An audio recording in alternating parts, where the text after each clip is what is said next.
வணக்கம் மக்களே, நம்ம இன்னைக்கு பாத்தீங்கன்னா உங்களுக்கு பால் பாயசம் எப்படி செய்யறதுன்னு பார்க்க போறோம். அதுக்கு தேவையான பொருள் பார்த்துக்கலாம்.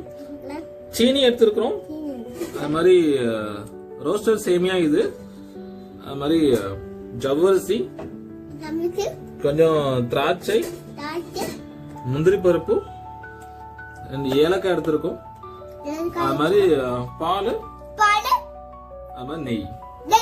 இது நம்ம எப்படி பண்ணலாம் பார்த்தலாம். இப்ப நம்ம சட்டியை நம்ம சூடு பண்ணிக்கலாம். சூடு பண்ணிட்டு நெய் ஊத்திக்கலாம். நம்ம நெய்ல தான் நம்ம கொஞ்சம் சேமியா வறுக்க போறோம். ஆல்ரெடி ரோஸ்டர் சேமியா தான், இதனால கொஞ்சம் வறுத்த இன்னும் கொஞ்சம் நல்லா வாசமா இருக்கும், அது மாதிரி டேஸ்டா இருக்கும் உங்களுக்கு பாயசம் பாத்தீங்கன்னா. சோ அதனால நம்ம சேமியா கொஞ்சம் லைட்டா நெய்ல கொஞ்சம் வறுக்க போறோம். சோ நெய் சட்டில ஊற்றி நெய் கொஞ்சம் காயிட்டும். நெய் உருகுது பாத்தீங்களா, நெய் உருகிட்டும். நெய் உருகிட்டு நமக்கு வெளியே பாட்டு பாடுறாங்க.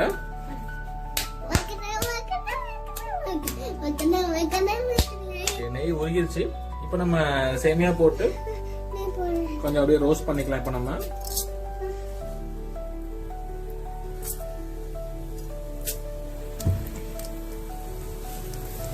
சேமியா ஃபுல்லா போட்டாச்சு. இப்ப நம்ம சேமியா இப்ப நம்ம வறுத்துறது. இப்ப நம்ம அதை நல்லா ப்ரௌனிஷா வறுத்துடலாம்.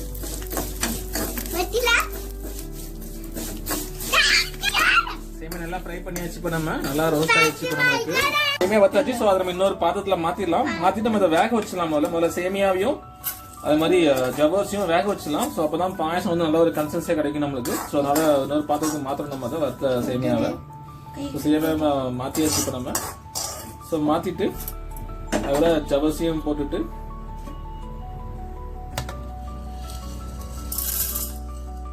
போட்டு வச்சு சேமியா பார்த்தா ஒரு கையோட எடுத்தீங்கன்னா அதுக்கு பாதிக்கு நம்ம வந்து ஜவ்வரிசி எடுத்துருக்கோம். ஸோ கொஞ்சம் தண்ணி ஊற்றி சட்டியில இப்போ நம்ம வேக வைக்க போறோம். நம்ம சேமியாவும் ஜவ்வரிசியும் வெந்துட்டு இருக்கு. ஸோ அந்த கேப்ல நம்ம பார்த்தீங்கன்னா இப்போ நம்ம அந்த முந்திரி பருப்பையும் திராட்சையும் நம்ம வறுத்து எடுத்துக்கலாம். இப்போ நம்ம அதையும் ஸோ நெய் வந்து நல்லா உருகிட்டு இருக்கு. நெய் உருகட்டும், வெயிட் பண்ணலாம். நெய் கொதிச்சிருச்சு. நம்ம முந்திரி பருப்பு போட்டலாம். இப்போ நம்ம போட்டாச்சு. நம்ம அதை போடுறாங்கல்ல, நம்ம திராட்சை பழத்தையும் போட்டாச்சுல்ல. ஸோ திராட்சை பழம் பார்த்தீங்கன்னா நல்லா புஷ்ஷுன்னு பஃபி வரும் உங்களுக்கு. அது ஊதிட்டு பலூன் மாதிரி வரைக்கும் பாருங்க, நல்லா ஃப்ரை ஆகும்போது.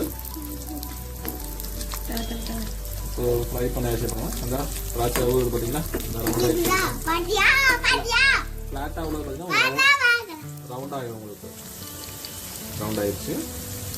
ஸோ திராட்சை பழம் ஃப்ரை ஆச்சு. ஸோ கேஷ்யூ பார்த்தீங்கன்னா நல்லா ப்ரௌனிஷாக அந்த ஆயிடுச்சு உங்களுக்கு. ஸோ ப்ரௌனிஷ் ஆனோடனே நம்ம எடுத்துடலாம் வெளியே. அவ்வளோ லைட்டாக ஒரு 10 செகண்ட்ஸ் வச்சாலே போதும் உங்களுக்கு. அது ஆட்டோமேட்டிக்காக ஃப்ரை ஆகிடும் உங்களுக்கு. சூப்பராக வச்சு ரொம்ப கறியிடக்கூடாது. ஸோ நல்லா இருக்க மாதிரி கஞ்சாக இருக்கும் உங்களுக்கு. ஸோ இது கரெக்டான செய்யணும் உங்களுக்கு. நான் ப்ரௌனிஷ் ஆகிடுச்சு உங்களுக்கு. ரெண்டுமே ப்ரௌனிஷ் ஆகிடுச்சு. இப்போ நம்ம அடுப்பை குறைச்சிச்சு இப்போ நம்ம ஆஃப் பண்ணிடலாம். இந்த வருஷம் வெந்திருக்கிறதுக்கப்புறம் நம்ம இப்போ ஏலக்காவே நம்ம இடிச்சு வச்சிடலாம். நம்ம இடியோரில் பொடி வச்சோம். நம்ம எங்களுக்கு நல்லா இடிச்சு நல்ல மாதிரியாக அடிச்சுக்கோங்க. ஏலக்காய் நம்ம நல்லா இடிச்சாச்சு. இப்போ நம்ம அவ்வளோதான். சேமியா எல்லாம் வந்துருச்சு. ஜவ்வரிசி எல்லாம் வந்துச்சு. ஜவ்வரிசி பார்த்தீங்கன்னா பார்க்க பார்த்தீங்கன்னா அப்படியே கண்ணாடி மாதிரி ஜவ்வரிசி. ஜவ்வரிசி எங்கே இருக்கு தெரியாது பாருங்க. ஜவ்வரிசி அப்படியே உங்களுக்கு கண்ணாடி மாதிரி கண்ணாடி பதத்துக்கு வந்துடும் உங்களுக்கு. ஸோ அதான் நம்ம அந்த கன்சிஸ்டன்சி கொடுக்கும் ஜவ்வரிசி தான் உங்களுக்கு. அதான் நல்லா இருந்திருக்கா. ஸோ ஜவ்வரிசியும் சேமியா நமக்கு நல்லா வெந்துருச்சு. இப்போ நம்மளுக்கு இப்போ நம்ம வத்தெல்லாம் சேர்த்துலாம் உள்ள.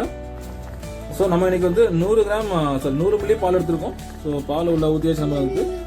ஸோ பால் லைட்டாக காய்ச்சிச்சா பால் இது வந்து உங்களுக்கு பார்த்தீங்கன்னா உங்களுக்கு. ஸோ பால் எல்லாம் மிக்ஸ் ஆயிடுச்சு. ஸோ இப்போ நம்ம சீனி ஆட் பண்ண போகிறது கூட நம்ம இனிப்பாக பண்ணுறதுனால நம்ம இந்த ஸ்பூனுக்கு ஒரு 10 ஸ்பூன் சீனி ஆட் பண்ணுறோம். இப்போ நம்ம 3 4 5 6 7 8 9 10. நான் 10 ஸ்பூன் ஆட் பண்ணியிருக்கேன். ஸோ உங்களுக்கு எவ்வளோ ஸ்வீட் தேவையோ அதை பார்த்துக்கோங்க. சீனி போட்டுட்டு அப்புறம் ஸ்வீட் தேவைன்னா ஆட் பண்ணிக்கோங்க. இல்லைனா ஃபர்ஸ்ட் ஒரு 8 ஸ்பூன் போட்டுட்டு நான் கொஞ்சம் ஆட் பண்ணிக்கலாம். எனக்கு பாயசம் இன்னும் ஸ்வீட்டாக ரொம்ப பிடிக்காது. ஸோ அதோட நான் 10 ஸ்பூன் ஆட் பண்ணியிருக்கேன். ஸோ இது கொஞ்சம் கொதிக்கிட்டு இப்போ நம்மளுக்கு பாயசம் சுட்டுருச்சு. பால் நல்லா சுட்டுருச்சு. இப்போ நம்மளுக்கு இப்போ நம்ம ஏலக்காய் போட்டுடலாம்.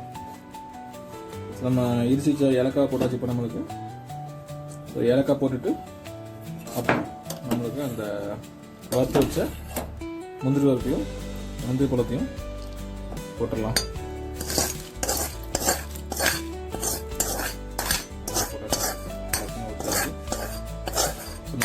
நல்லா நெய்யில் நல்லா நம்ம வறுத்த முந்திரி பருப்பு போட்டு சமைப்போம். இப்போ அந்த பாயசம் வாசம் வர வச்சுருக்காங்க. அவ்வளோதான், பாயசம் ரெடி ஆயிடுச்சு. எவ்வளோதாங்க பாயசம், பால் பாயசம் சிம்பிளாக இருக்கா உங்களுக்கு. ஸோ டேஸ்ட் வந்து உங்களுக்கு வேற லெவலில் இருக்கும் உங்களுக்கு. ஸோ அருமையான பால் பாயசம் ரெடி நம்மளுக்கு. லைட்டாக சூடான அப்புறம் நீங்கள் உங்களுக்கு திக்காக வேணா கொஞ்சம் திக்காக வச்சு இறக்கிக்கோங்க, தண்ணியை வேணா நீங்கள் அப்படி கூட இறக்கிக்கலாம் உங்களுக்கு. ஸோ பாயசம் ரெடி. இனிப்பு உங்களுக்கு கரெக்டாக இருக்குது. உங்களுக்கு வேணால் இனிப்பு கொஞ்சம் ஆட் பண்ணிக்கோங்க, எல்லாம் வேணா அப்படி விட்டுலாம் நீங்கள் உங்களுக்கு. ஸோ அதாங்க பால் பாயசம் ரெடி. ஸோ உங்களுக்கு வீடியோ பிடிச்சிருக்குன்னு நினைக்கிறேன் உங்களுக்கு. ஸோ ஃப்ரெண்ட்ஸ்லாம் வந்து அளவு சொல்ல சொன்னாங்க. ஸோ அளவில் சொல்லியிருக்கேன் என்னென்ன போடணுன்ட்டு. ஸோ அதாச்சும் உங்களுக்கு தேவைன்னா கமெண்ட் பண்ணுங்கள், நான் நெக்ஸ்ட் வீடியோவில் எதையும் ஆட் பண்ணிக்கிறேன் உங்களுக்கு. ஸோ வீடியோ பிடிச்ச நினைக்கிற மக்களே சப்ஸ்கிரைப் பண்ணிக்கோங்க, லைக் பண்ணிக்கோங்க, ஷேர் பண்ணிக்கோங்க.